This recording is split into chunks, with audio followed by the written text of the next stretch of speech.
Jadi kan sebelumnya Rama udah ke dinas pendidikan untuk minta data by name siswa, tapi ternyata di dinas pendidikan itu nggak ada. Katanya harus ke sekolahnya masing-masing.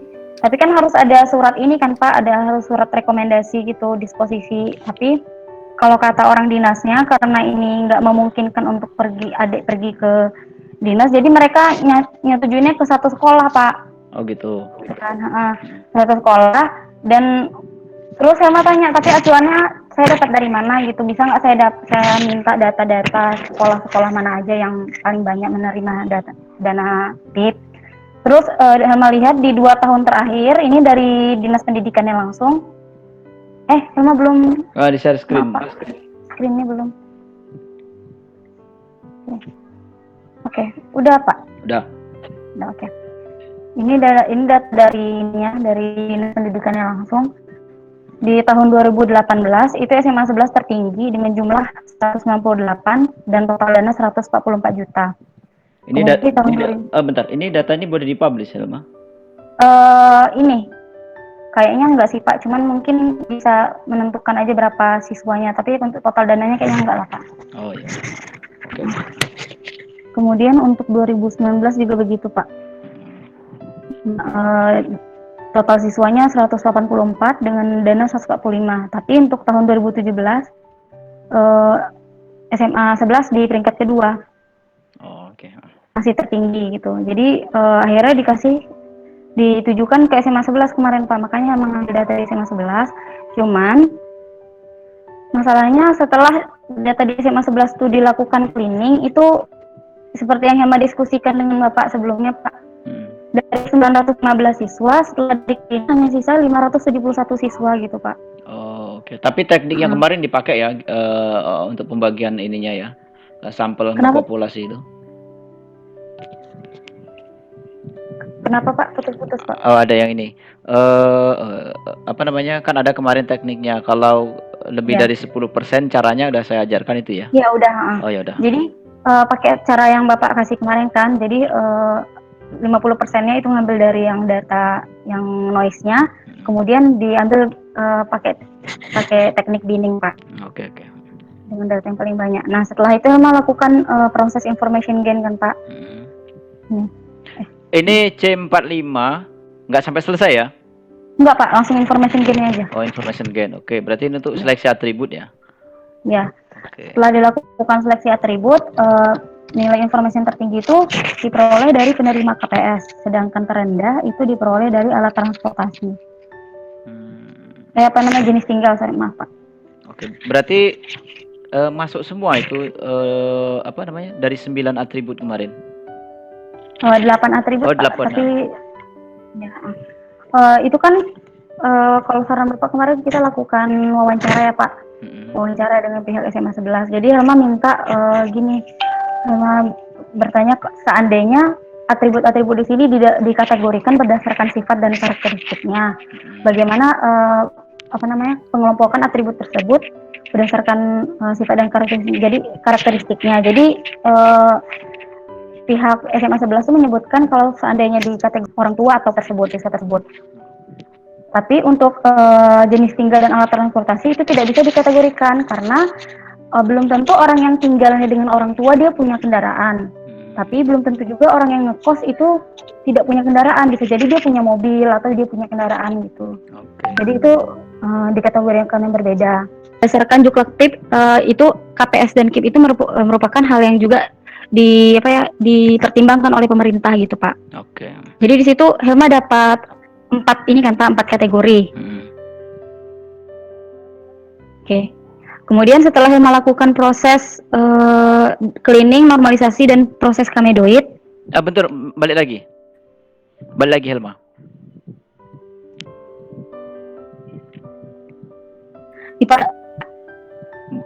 Balik yang tadi. Ini dia.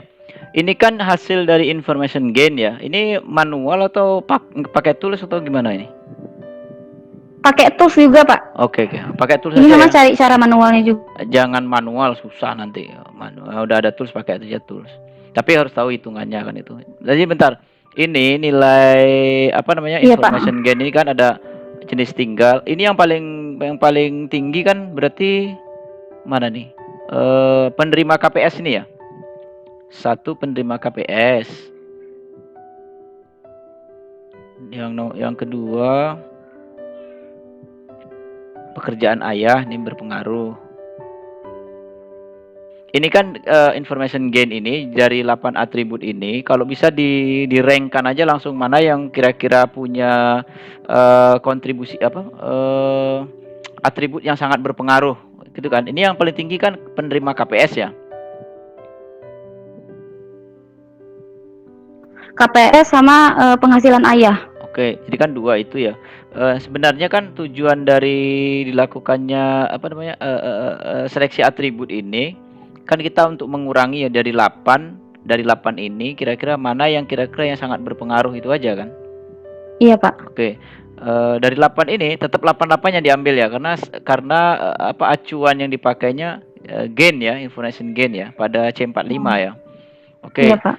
Sebenarnya bisa saja Hilma buat batasan. Jadi nilai information gain yang dipakai itu yang berapa saja gitu.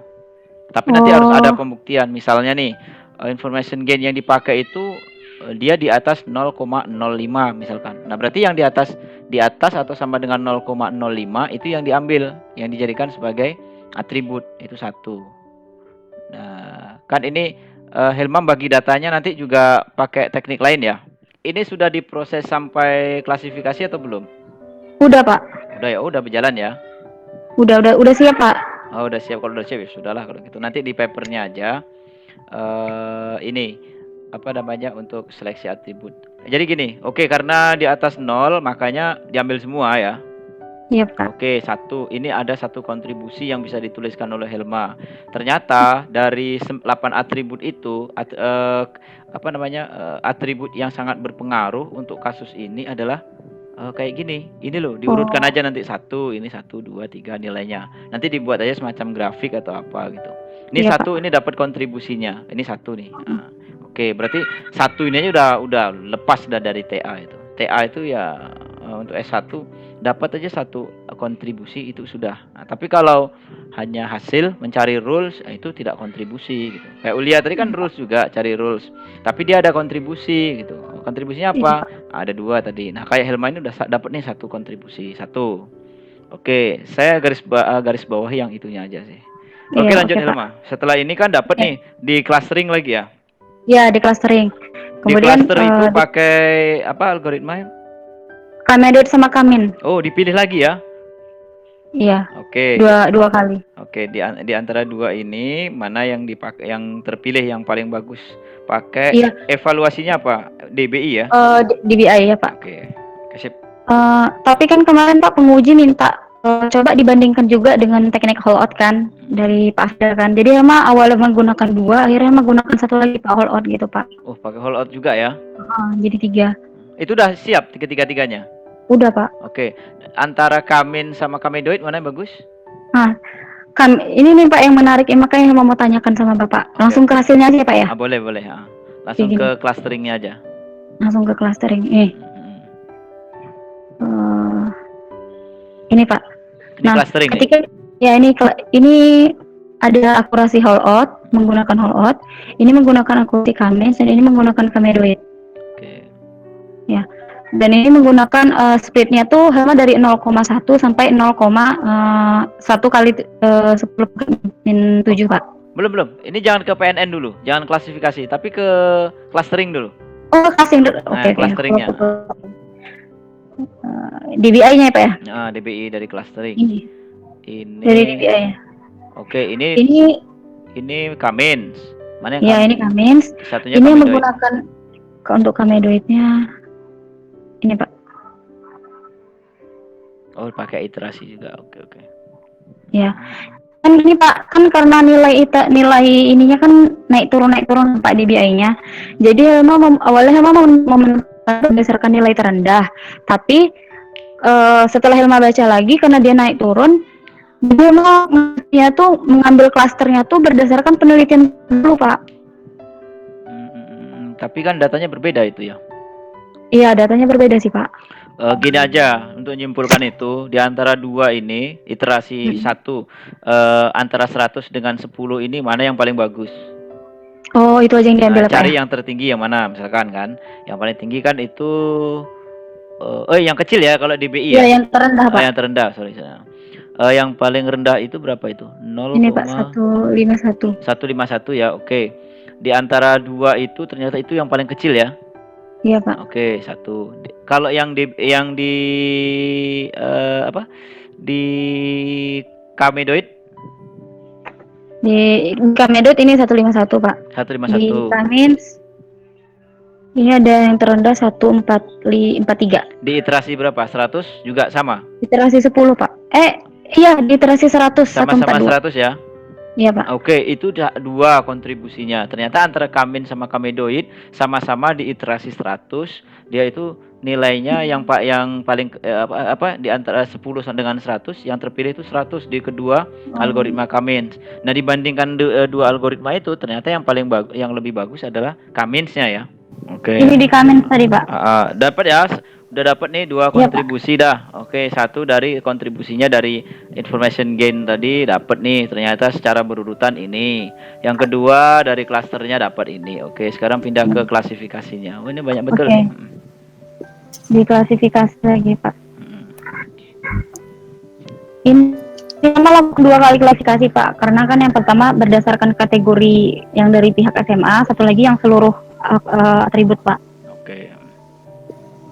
Berdasarkan kalau dengan menggunakan seluruh atribut, menggunakan nilai spread dari 0,07 kali